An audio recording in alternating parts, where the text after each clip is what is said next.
Good evening.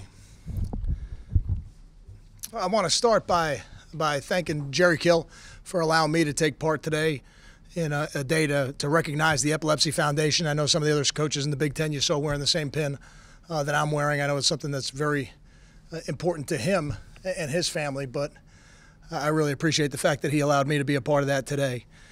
I'm excited for our football team. I'm excited for our football program. To go to the ninth bowl game in 10 years. I think there's only 3 other teams in the Big Ten that can say that, if what we looked at is correct.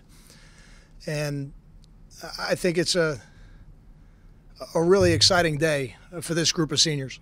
To play their last game at High Point Solutions Stadium, to come back and win the way they did. I think there were some exceptional individual efforts, but when we look back on this tape, we're going to see a lot of things that we can improve and a real, I think, team win. There's no doubt about that.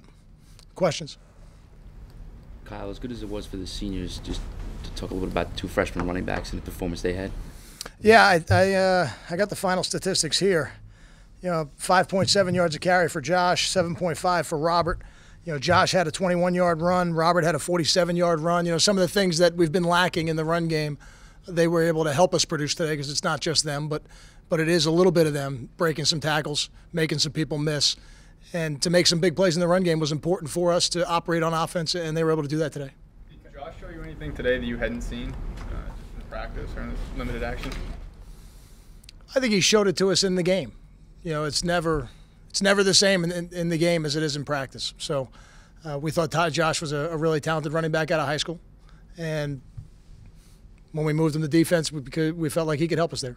And we moved him back because we felt like he could help us on offense, and we needed a little bit of something. And he and Robert were able to provide it, so that's exciting for us going forward. Kyle, I know you take a lot of credit in having the recruits come in that aren't necessarily the highest touted guys and having them make an impact. What about these 2 guys specifically has allowed them to come in and make an impact right away?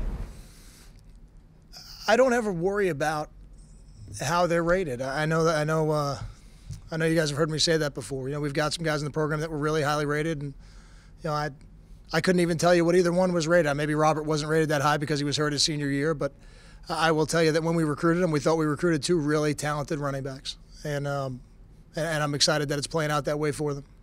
What did you tell your players about the bowl eligibility, and what was your message to them about this accomplishment? Before the game or after? Either one. Didn't say much about it before. It's all.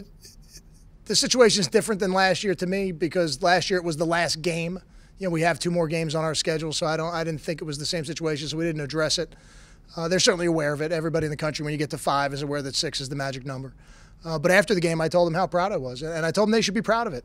It's not easy to do when you talk. Again, I'm giving you that statistic. I didn't double check it, so I apologize if it's wrong. But if it's accurate, and we're one of 4 teams in the Big Ten that's been to 9 bowl games in 10 years, that's something this program should be very proud of, and we certainly are. What was the difference offensively in the second half for you guys? Execution. Yeah, I think overall, I'm excited about the way Gary played. 16 to 27, 2 touchdowns, no interceptions, ran for a first down. I thought he did an excellent job of managing what wasn't always a clean game offensively. Does the bowl eligibility feel any different, because we all know it was the hardest schedule you guys have ever faced? Is it more of an accomplishment because of that? I would tell you it validates what I said at the beginning of the season, that I think we have a pretty good football team. And people told me, Coach, how do you feel? You guys have the toughest schedule in the Big Ten, and you got to go out to the West Coast in the first game. You're going to play Navy, and as well, I think we've got a pretty good football team, and I like our football team, and does it? I think more than anything, it probably validates how I felt about them, because I felt all along that we had a team that would be playing in the postseason. How important is it just to be in the locker room after a win with the struggles the last couple weeks? I'm not sure it matters what you did last week. When you go back in that locker room after a game, you want it to be after a win. So to me, I'm excited that our program has gotten to 6. We've got a really challenging opponent for us next week on the road at Michigan State. They're a really good football team, and we've got some things we got to be better at to go out there and be 1-0. I'm sure you knew Coleman was a pretty good back coming in. What was your impression after the game? Every bit as good as I thought.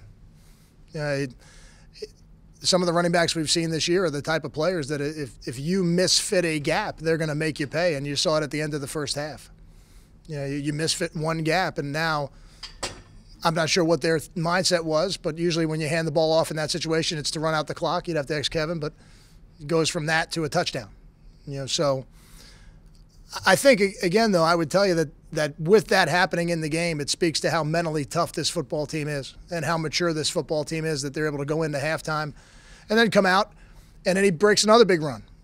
And I think it was DeLon Stevenson that got him on the ground, which is always one of the things we preach on defense. Get him on the ground, make him snap it again, and then we hold him to a field goal, and then we come right back and score a touchdown on the next drive. And now we're playing from the lead a little bit. So I think it speaks to certainly his talent level. He's a very good player. But the maturity of this football team to handle those situations and then overcome them, that's really important for a football team. You talk a lot about momentum within the course of a game. Was there a lot of concern on your part that with the way the half ended, that momentum would carry over into the second half? Absolutely. Oh, yeah, I was concerned. It was something that we had to address at halftime, and I know everybody always wants to know, what'd you tell them at halftime, what'd you tell them at halftime? And one of the things, you tell them a lot of things at halftime, you make a lot of corrections, a lot of adjustments, but one of the things I said to them is we can play a lot better than we played in the first half. And when you're at halftime down 3 and you don't really feel like you've played very well, there's a lot to feel good about as you come back out for the second half. Kyle, there's been a lot of talk about this being a must-win for you to keep some of the critics at bay. You feel this takes a little pressure off? Is this a sigh of relief? I never felt that way. I don't read into those things very much. I feel nothing but support from the people in the decision-making positions here at Rutgers, and that's ultimately the most important thing. And our football team plays really hard week in and week out, and we're not always excited about the result, but I haven't questioned their effort level or their attention to detail one bit the entire season. Their want to do it right. It's a special group of players down in that locker room, so I enjoy coaching them, so I put my focus on them because ultimately that's what I can have an effect on each week. Got time for 2 more? To follow up on that, you say you might not have felt any pressure personally. Do you feel that it changed the perception of your situation here? Whether it did or didn't, I mean, there was a perception out there. Do you feel it changed that? I don't know. You'd have to ask the people who are doing the perceiving. I don't know. My wife's perception's not that. So she's the one I talk to. No, I don't know that I feel that way. And when you talk about pressure, I don't know that there's anybody who does this job that doesn't put a lot of pressure on themselves. We hold ourselves to very high standards every week when we come in here, and we have very high expectations for our program and how we operate. So I'm not as concerned about the external. I'm not naive to it. I don't live in a bubble, but I feel really good about the support I've been given here, and I think the program feels that, and it's part of the reason why we've had success this year. Kyle, with Hicks and Martin, the way they ran today, did they give you said? I can't remember if you said it, they give you a little something different, but was it their ability to make yards after contact or ability to be elusive and kind of sidestep some guys? What was it that you saw? Better to answer it after I look at the film, but I would tell you, judging from what I saw today, it looked like a little bit of both. There were times I saw runs that were 4 yards, because of the effort after contact, and then I saw, I think it was Robert made somebody miss on that run that went in the end zone, I think from the 9-yard line. Was that his run?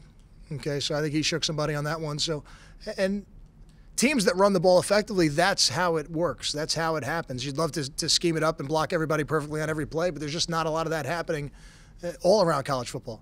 But if you got a running back who can make a couple of yards after contact, now you're 2nd and 6 instead of 2nd and 8. And then you got a running back who can make somebody miss. Now, instead of 1st and goal at the 2, it's in the end zone. You don't ever live to see that next play. So, yeah, I think it's important. I think there's a little bit of both of that today. Thanks, Kyle. Thank you.